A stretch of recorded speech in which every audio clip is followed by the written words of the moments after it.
So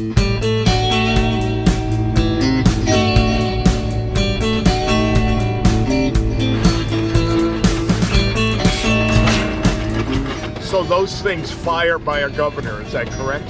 Yes, they each have a governor. They're a little different from each other, which you can regulate the RPMs on. But under a load, it will increase the RPM and fire every time, except for when it slows down beyond the regulated governor speed. What do you mean every time? Is that every RPM? No, right now it's firing only when the RPM is called for on the governor end. If it was under a load, it would fire every time instead of every just now and then as you hear it.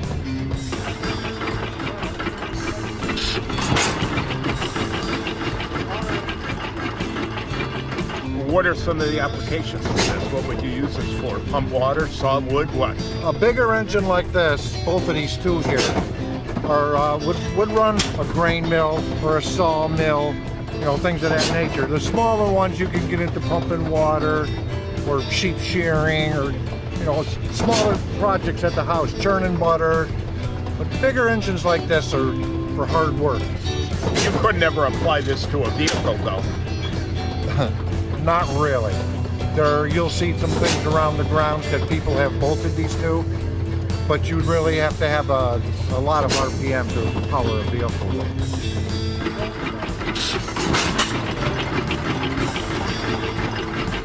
These are gas engines, but is there something specific that you would call them? They're actually, people call them various names. Hit and miss, make and break, which is a certain ignition system on them. These two happen to be magneto fired with Webster magnetos. They have one with an igniter with no magnetos, so you would need a battery, or in the day when they were manufactured, it would be multiple dry cell batteries and a coil to fire them. But back then, you would have to, they had no way of charging them, so they would have to continually buy batteries. So over the years, they progressed and came out with magneto for them. I'm not really sure what a magneto is. So does this generate its own electricity for the spark to fire that? Absolutely. The Webster magneto right here. And you'll see by this rod here that trips it, which has a winding in it. When it trips it makes a spark inside the engine off of a set of points. And both of these have the same application. The one in the rear is a 10-horse Julian engine. And the front one here is an 8-horse Robertson. These are both out of Canada. They're both Canadian engines. And they are quite, I'm not saying super rare, but they are very hard to come by, these two particular brands. So if you needed a part, you have to machine that yourself to replace a part? If it's a big part, yes. You'll more likely have to have it machined, unless you could find something that was really junk that they would be selling for parts. But it's pretty slim.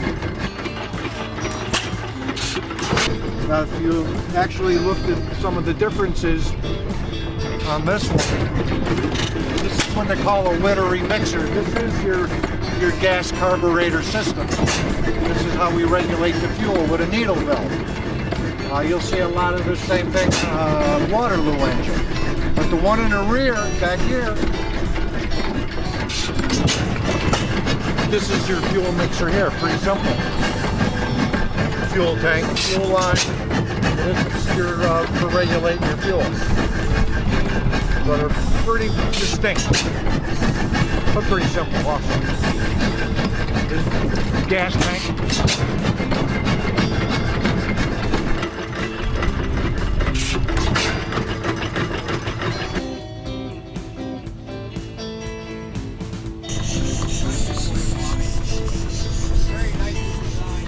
There's an air compressor and these are air operated, is that correct? That is correct. They're steam engines, but I'm operating them on air because it's easier to run them on air than it is on steam. If you produce steam, would they operate on steam? Oh yes, I have a boiler and on occasion I do run them on steam. They run better on steam. Are these miniatures of something that would be built on a bigger scale? Are these downscaled, I mean?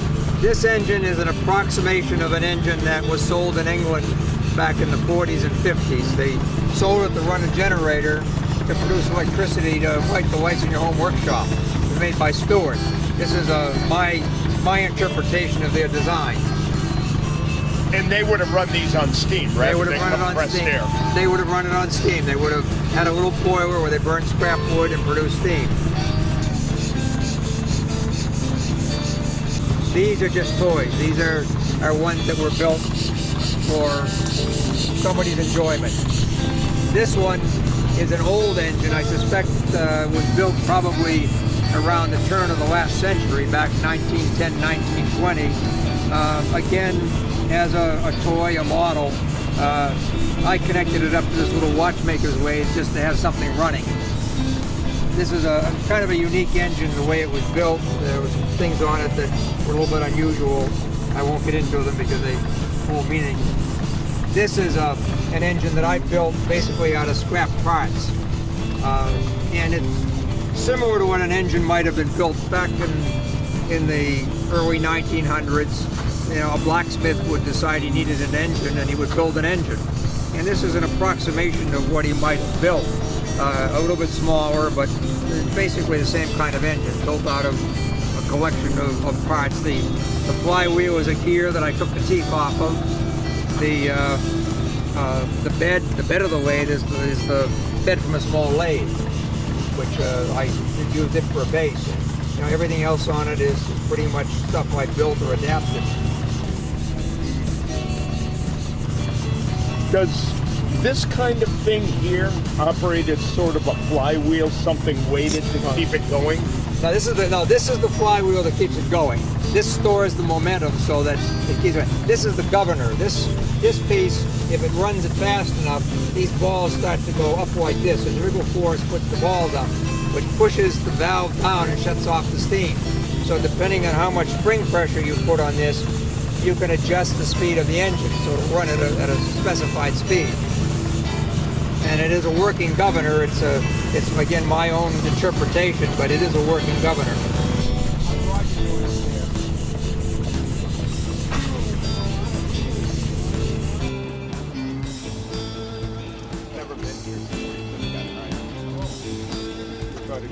Is that steam operated? Yes, it is. And what's the fuel you're using, coal or wood? Wood.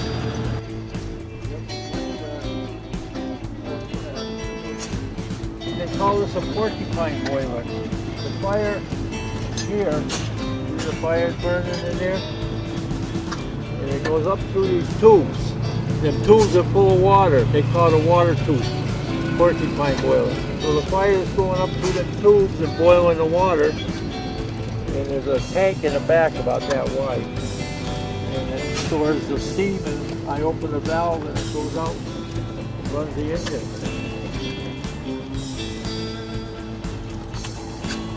Is there another application for this machine other than cutting wood? Years ago they called it merry-go-round. Powered merry-go-rounds at fairs where they had electric motors and stuff. In fact, there's some pictures of it powering a merry-go-round that I've seen. A steam-powered merry-go-round. Yeah, yeah.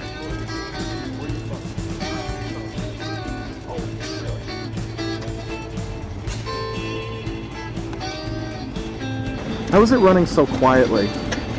Well, there's no actually explosion in the piston. It just the steam feeds into it. It ain't like a gas engine with an explosion and makes a bang, you know. So the steam is what causes the pressure to move through? Right, yeah, it's expansion of the steam. And see that piston, the steam comes out through there into there, and it pushes and pulls. A gasoline engine only explodes and pushes down. This pushes down and pushes up.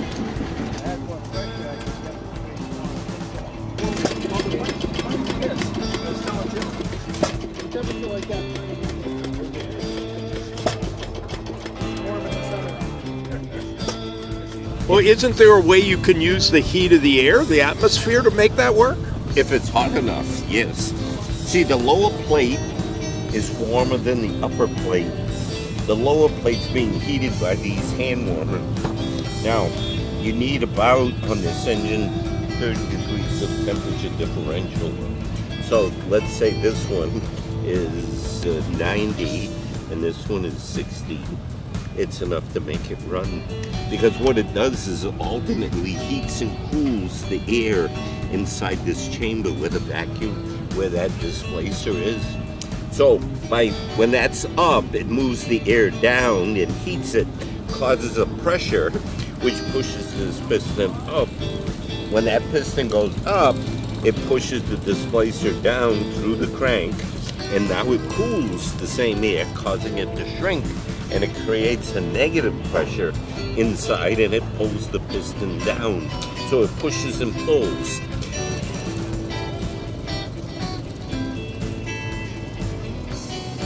You're using carbon for fuel. What would something like that use for fuel? Would use wood, oil, any heat source would work. And it's, like I say, this is a low temperature Stirling cycle engine. Theirs used a higher temperature. They created a higher differential of temperatures to run the engine.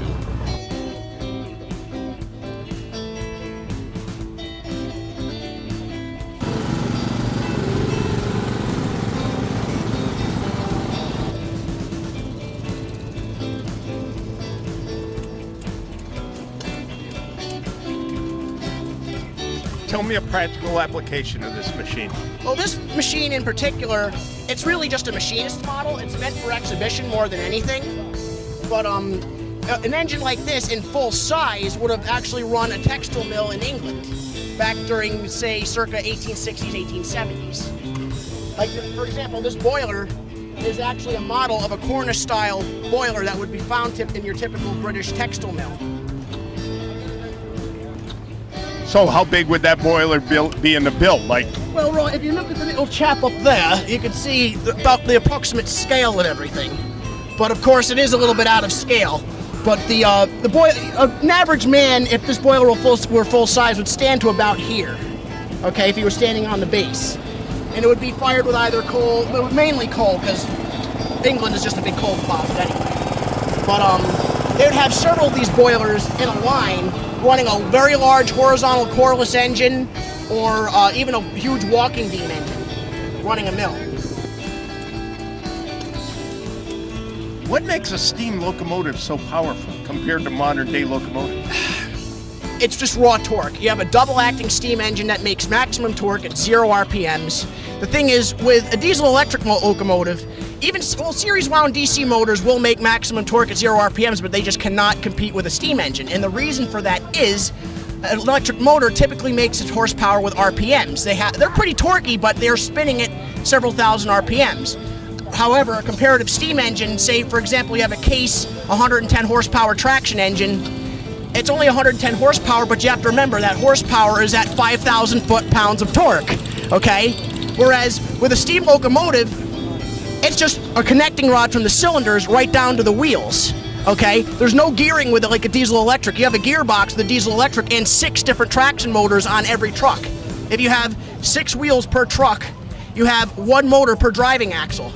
So typically there's 2 trucks on a diesel, you have 6 traction motors, while with the steam locomotive, typically it's between 2 and 4 cylinders. And there's no gearing, it's just raw from piston to driving wheel, and that's it. You're relying on the enormous surface area of the piston and the high pressure of the superheated steam to get your work done.